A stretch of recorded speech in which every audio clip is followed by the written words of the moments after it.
سب کو سلام۔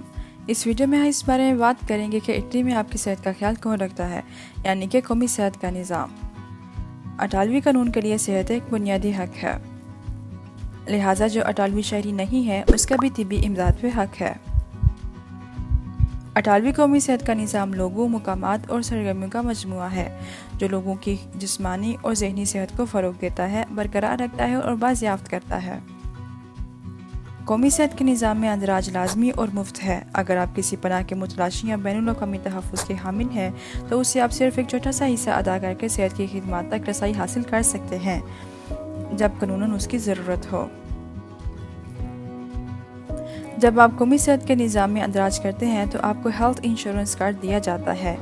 یہ برائے نام ہے۔ ہیلتھ انشورنس کارڈ کے ساتھ آپ اپنے لیے فیملی ڈاکٹر، جنرل میڈیسن کے ڈاکٹر یا اپنے بچوں کے لیے بچوں کے ماہر کا انتخاب کر سکتے ہیں اگر وہ 14 سال سے کم عمر ہیں۔ اپنے رہائشی مقام کے قریب ڈاکٹر کا انتخاب کرنا یاد رکھیں۔ ہسپتال میں اپنا علاج عوامی یا وابستہ سہولتی اداروں پر ادویات حاصل کر سکتے ہیں۔ کلینک میں جنرل یا اسپیشلسٹ میڈیکل وزٹس کروا سکتے ہیں۔ ضرورت کی صورت میں گھر سے طبی معائنے کی درخواست کر سکتے ہیں۔ ویکسین مفت میں لے سکتے ہیں۔ یہ جاننے کے لیے کہ آپ کیسے ہیں، خون کے ٹیسٹ کروا سکتے ہیں، ایکس رے اور الٹرا ساؤنڈ کروا سکتے ہیں، بلکہ بہت کچھ۔ آپ قومی صحت کے نظام میں اس طرح رجسٹر کر سکتے ہیں۔ اگر آپ سیاسی پناہ کی درخواست کے لیے پرمیسو ڈی سوجورنو رکھتے ہیں یا عارضی پرمیسو کے ساتھ سیاسی پناہ کے متلاشی ہیں یا غیر متفقہ غیر ملکی کم عمر ہیں تو ASST سلیکشن اور ریوولوشن آفس سے رجوع کریں۔ بریشا میں بہت سارے سلیکشن ریوولوشن آفس ہیں، لیکن آپ کو اپنے علاقے میں موجود آفس کا انتخاب کرنا ہوگا۔ اپنے ساتھ لائیں عارضی پرمیسو ڈی سوجورنو جسے آپ بین الاقوامی تحفظ کی درخواست جمع کروانے کی تصدیق کرتے ہیں، یا اگر آپ کے پاس پہلے سے ہی موجود ہو تو پناہ کی درخواست کے لیے رہائشی اجازت نامہ کاپی اور اوریجنل، ہاسپٹیلٹی کی ڈکلیریشن کے ساتھ کاپی اور اوریجنل، آپ کا ٹیکس کوڈ یعنی کودیشہ فسکال ہے۔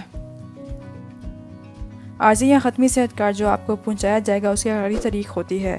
اسائلم متلاشی کے لیے اس کی مدت 6 ماہ ہے، پھر آپ کو اسی آفس میں اس کو رینیو کرنا ہوگا۔ آپ پریکٹسز کے ختم ہونے تک اسے رینیو کروا سکتے ہیں۔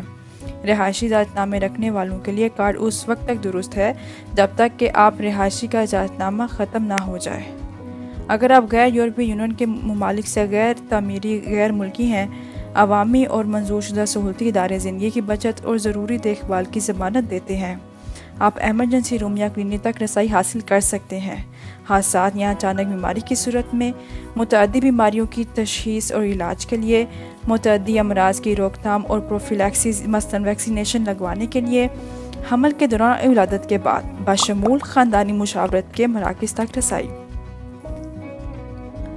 اٹلی میں جب آپ ایمرجنسی روم یا کلینک میں جاتے ہیں تو کوئی بھی پولیس یا حکام کو اطلاع نہیں دے سکتا، لہٰذا خوف زدہ نہ ہو، آپ قانون کے ذریعے محفوظ ہیں۔ نابالغوں کو ہر طرح کے علاج کی ضمانت دی جاتی ہے۔ آپ کو ایک STP کوڈ عارضی طور پر موجود غیر ملکی 6 ماہ کے لیے دیا جائے گا۔ یہ ہیلتھ انشورنس کارڈ کی جگہ نہیں لیتا اور نہ ہی فیملی ڈاکٹر کے لیے آپ کو اہل بناتا ہے، لیکن آپ کو اپنی ضرورت کے علاج تک براہ راست رسائی حاصل کرنے کی اجازت دیتا ہے۔ ہم امید کرتے ہیں کہ اس ویڈیو میں موجود معلومات مددگار ثابت ہوئی ہوگی۔ اگر آپ کو کوئی بھی شبہ ہے یا مدد کی ضرورت ہے تو آپ اسٹارٹ پروجیکٹ کے آپریٹر سے رابطہ کر سکتے ہیں۔